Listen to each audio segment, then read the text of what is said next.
Hi, I got another book here for you. It's called The Tallest of Smalls. Now this book talks about what it's like when you try to fit in.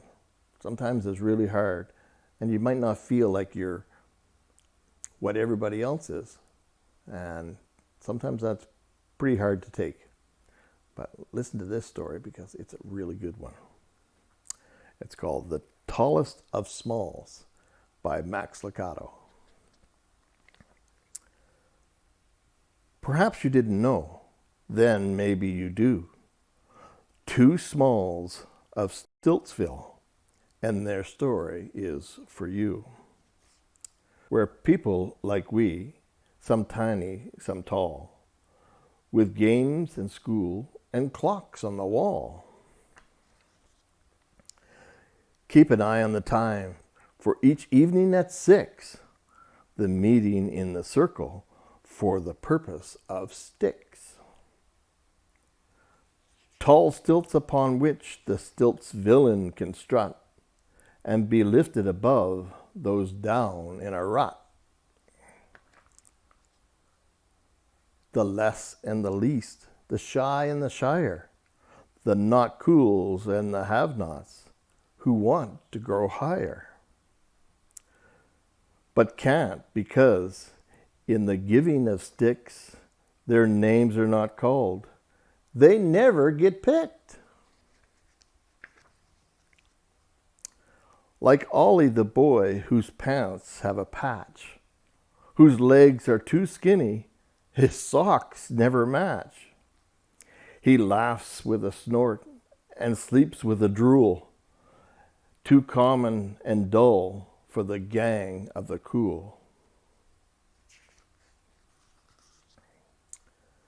Who decides who is special, who's in and who's out, who's better, who's best, and declares with a shout, "You're awesome, you're pretty, you're clever or fun," and gives out a prize, not of medals or money,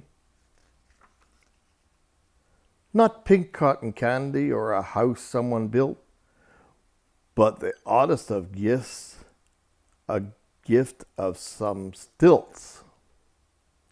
Ollie wanted those stilts so much he would plea from the midst of the crowd, "Pick me, pick me, pick me." And one night to Ollie's surprise they did. "You're cool," they declared. "Hip, hip, hooray! Come up to the front, for this is your day to join the classy and the sassy and move up the ladder." When they lifted him up, he knew that he mattered. He looked down from above. He looked down his nose at the common, the plain. Yes, he smirked as he rose. But his smile didn't last, for soon he discovered that birds like to perch, and soon he was covered. Oh dear. With pigeons and buzzards, all flying things, they plopped on his shoulders and rested their wings. While he struggled to walk and maintain some balance, do I have this skill? Do I have this talent? Uh-oh.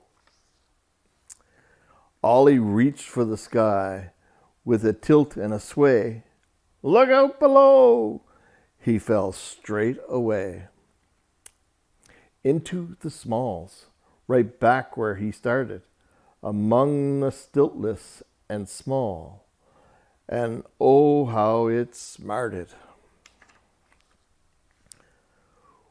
When the gang of the cool and the jilts and the jilts, he did offer help, they just took his stilts.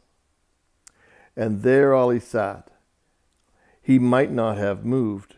He might have sat and cried, except for the touch he felt on his side.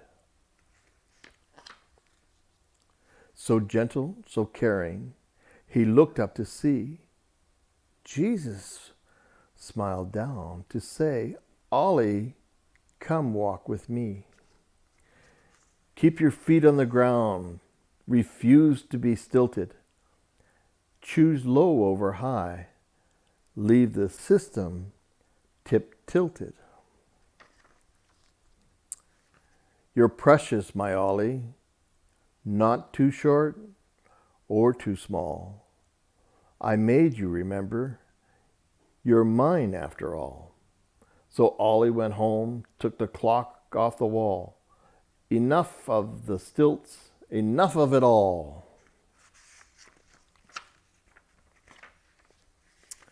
I may not be much, the smallest of smalls, but since Jesus loves me, I'm the tallest of talls.